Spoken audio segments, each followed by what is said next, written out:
Everyone,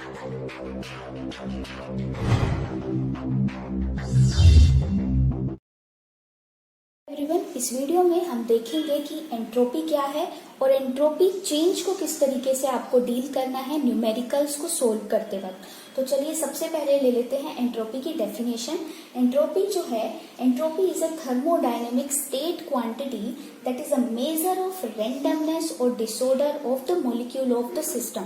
means ये किसी भी सिस्टम में जो मॉलिक्यूल्स के बीच का रेंडमनेस है, डिसऑर्डरनेस है, उसको ये मेजर करेगी। सपोज कीजिए आपके पास एक सिस्टम है जो पहले सॉलिड स्टेट में था, तो इसके मॉलिक्यूल्स जो होंगे वो ज्यादा ऑर्डर्ड अरेंजमेंट में होंगे।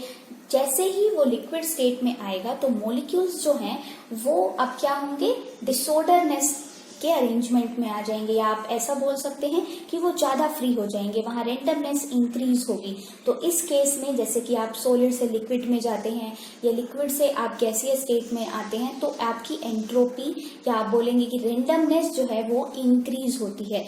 लेकिन जब भी आप क्रिस्टलाइजेशन करते हैं या किन्हीं भी दो मॉलिक्यूल्स को आप कंबाइन कर देते हैं, तो वहां पे आपकी रेंडमनेस या एंट्रोपी डिक्रीज होती है। तो सीधे सीधे वर्ड्स में हम बोल सकते हैं डेफिनेशन एंट्रोपी की कि एंट्रोपी जो है that is a degree of measurement of randomness और डिसऑर्डरनेस। नेक्स्ट चीज जो है, एंट्रोपी को आपको रिप्रेजेंट करना है सिंबल एस से। ये एक स्टेट फंक्शन है, मीन्स ये इनिशियल और फाइनल वैल्यूज पे ही डिपेंड करेगा। ये इस चीज पे डिपेंड नहीं करेगा कि आपने पाथ किस तरीके का फॉलो किया है। नेक्स्ट, एंट्रोपी जो है उसकी एब्सोल्यूट वैल्यू को हम मेजर नहीं कर पाते कि किसी सिस्टम में किस तरीके से आपका रेंडमनेस इंक्रीज हुआ या कितना हुआ। हम मेजर कर पाते हैं इसके चेंज को। हम क्या करेंगे कि फाइनल स्टेट में जो आपकी एंट्रोपी है उसमें से सब्ट्रैक्ट करेंगे इनिशियल स्टेट की एंट्रोपी को, और वहां से आप चेंज इजीली कैलकुलेट कर सकते हैं। अब बात आती है कि आप न्यूमेरिकल्स के लिए एंट्रोपी को किस तरीके से यूज करेंगे। तो न्यूमेरिकल्स के लिए यहाँ पे न्यूमेरिकल डेफिनेशन है कि it is the heat energy absorb और evolve divided by that temperature. तो ये है आपकी हीट जो सिस्टम ने एब्जॉर्ब की है या इवोल्व की है, और ये है आपका टेम्परेचर। देखिए एंट्रोपी जो है, अगर आप टेम्परेचर को इंक्रीज करेंगे तो एंट्रोपी हमेशा आपकी इंक्रीज होगी। लेकिन यहाँ पे हम देखते हैं ये है चेंज इन एंट्रोपी।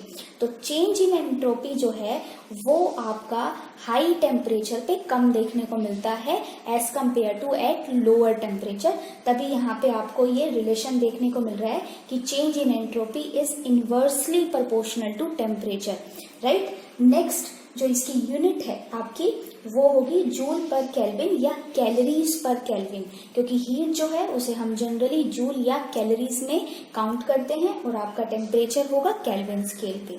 नेक्स्ट, दो बहुत इंपॉर्टेंट रिजल्ट आपको ध्यान में रखने होंगे कि एंट्रोपी जो है वो डायरेक्टली प्रोपोर्शनल होता है एटॉमिक वेट के और नंबर ऑफ बॉन्ड्स के। अगर आप एटॉमिक वेट को इंक्रीज करते हो, जैसे कि हम यहाँ पे fluorine to bromine to iodine जाते हैं, तो एटॉमिक वेट इंक्रीज होता है, तो यहाँ पे एंट्रोपी भी इंक्रीज होती है। नंबर ऑफ बॉन्ड्स अगर आप इंक्रीज करते हो, मीन्स आप मल्टीप्लिसिटी अगर डिक्रीज करते हो, आप इथाइन से इथीन में जाते हैं, इथीन से इथेन में आते हैं, तो मल्टीप्लिसिटी आपकी डिक्रीज होती है, नंबर ऑफ बॉन्ड्स जो हैं वो इंक्रीज हो रहे हैं। तो नंबर ऑफ बॉन्ड्स अगर इंक्रीज होते हैं तो वहां पे भी आपकी एंट्रोपी जो है वो इंक्रीज होगी।